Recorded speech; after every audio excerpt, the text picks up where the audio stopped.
আপোনালোকক সকলোকে পুনৰবাৰ মই নমস্কাৰ জনালোঁ আৰু এটা ভিডিঅ' লৈ আহিছিলোঁ সৰু এই ভিডিঅ'টো হৈছে তিনিচুকীয়া চলিহানগৰত যোৱা 5 আৰু 6 ছেপ্টেম্বৰত অনুষ্ঠিত হৈ যোৱা কৰ্ম সন্মিলনৰ সৰু কেইটামান দৃশ্য আৰু তেনেকৈ মই বাৰু চাবলৈ অহা নাছিলোঁ কিন্তু মই আহিছিলোঁ আৰু অকণমান সোমাই গ'লোঁ ভাবিলোঁ আপোনালোককো অকণমান দেখাওঁ সেয়ে মানে ইয়াৰ ইমান ধুনীয়া ধুনীয়া ঝুমুৰ মানে নৃত্য আৰু ঝুমুৰ গীত গাই আছে তেওঁলোকৰ মানে ঝুমুৰ নৃত্য হৈ আছে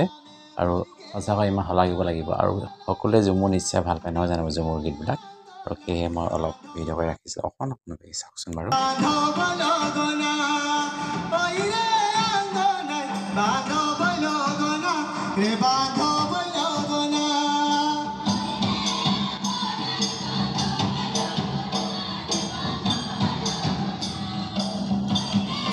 আৰু এইফালে আছে শ্বহীদ বেদী আৰু শ্বহীদ বেদী চাওকচোন বাৰু ডক্টৰ ভূপেন হাজৰিকাৰ পৰা আৰম্ভ কৰি এইফালে মামণি ৰয়ছম গোস্বামী আৰু তেনেকৈ মানে অসমৰ বৰেণ্য ব্যক্তিসকলৰ ইয়াত মানে তেওঁলোকৰ প্ৰত্যেকৰ মানে প্ৰতিচ্ছবি ইয়াতে ৰখা হৈছে আৰু ইমান সুন্দৰকৈ ৰাখিছে চাওকচোন বাৰু কিন্তু এনেকৈ দেখা পোৱা নাযায় প্ৰায়বিলাক অনুষ্ঠানতে কিন্তু ইয়াৰ কৰ্ম সন্মিলন চাওকচোন ইমান সুন্দৰকৈ ৰাখিছে তেওঁলোকে ইয়াতে ৰাখিছে এনেকৈ শ্বহীদ বেদীৰ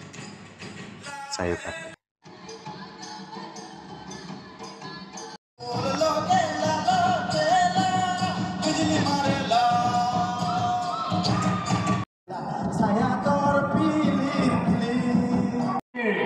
দলীয় দমকচ নৃত্য প্ৰতিযোগিতাৰ অন্তিম দল তালাপ মনমোহিনী দমকচ নৃত্য দল দলপতি গণেশ কালান্দিৰ দলটিক আমাৰ মঞ্চত আহিবৰ বাবে অনুৰোধ জনাইছোঁ আৰু লগে লগে এই দলীয় নৃত্য প্ৰতিযোগিতাৰ পিছতেই আমি আজিৰ দলীয় নৃত্য প্ৰতিযোগিতাৰ সমাপ্ত হ'ব